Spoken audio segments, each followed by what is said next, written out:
Assalamualaikum. My name is Amira Shafika binti Mazlan. I'm from Faculty of Information Management IM244 UITM Rembau Negeri Sembilan.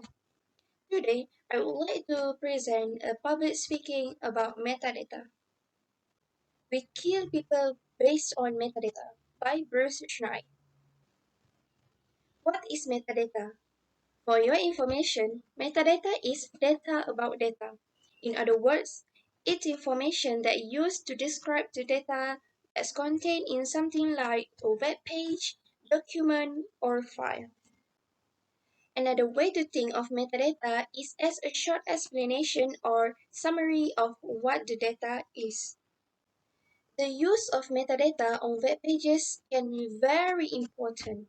The metadata contains description of the page contents as well as keyword linked to the content. This metadata is often displayed in search result by search engine, meaning its accuracy and details could influence whether or not a user decides to visit a site. A simple example of metadata for a document might include a collection of information like the author, file size, the date that the document was created, and keyword to describe the document.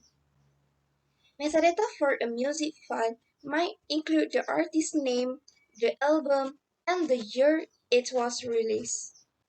Metadata represents behind the scene information that is used everywhere by every industry in multiple ways. It's ubiquitous in information system, social media, websites, software, music services, and online retailing. Metadata can be created manually to pick and choose what's included, but it can also be generated automatically based on the data. How many types of metadata have? There are three main types of metadata, which is descriptive, administrative, and structural.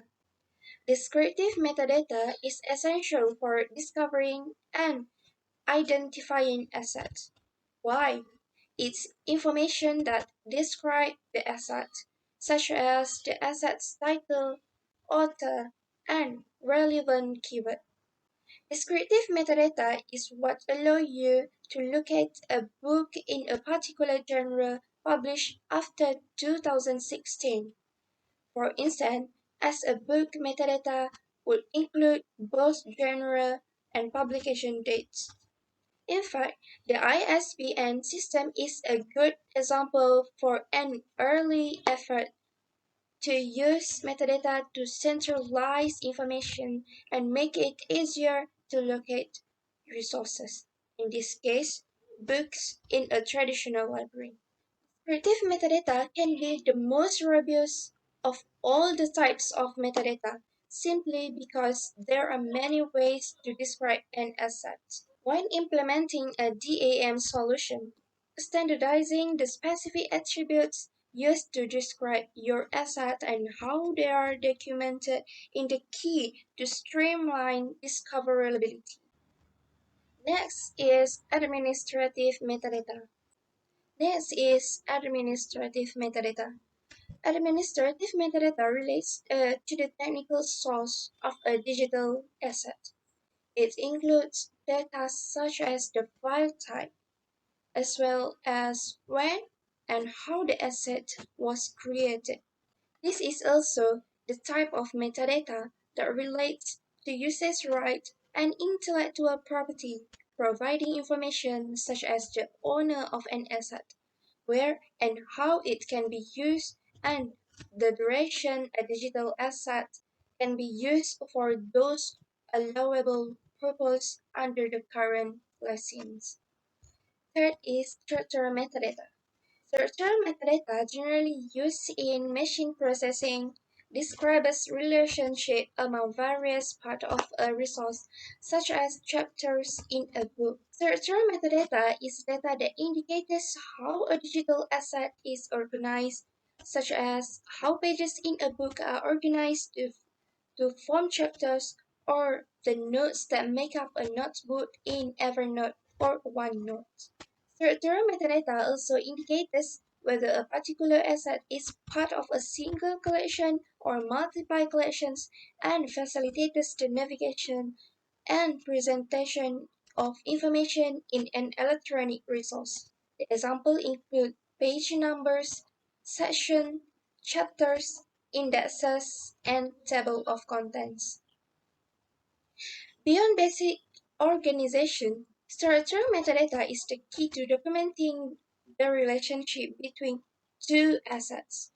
For example, it's used to indicate that a specific stock photo was used in a particular sale brochure or that one asset is a raw, unedited version of another.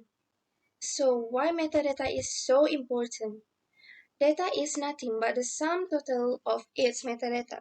It is what helps us to create a complete picture of data and understand its entirety. For instance, after the COVID-19 pandemic, medical research became increasingly collaborative.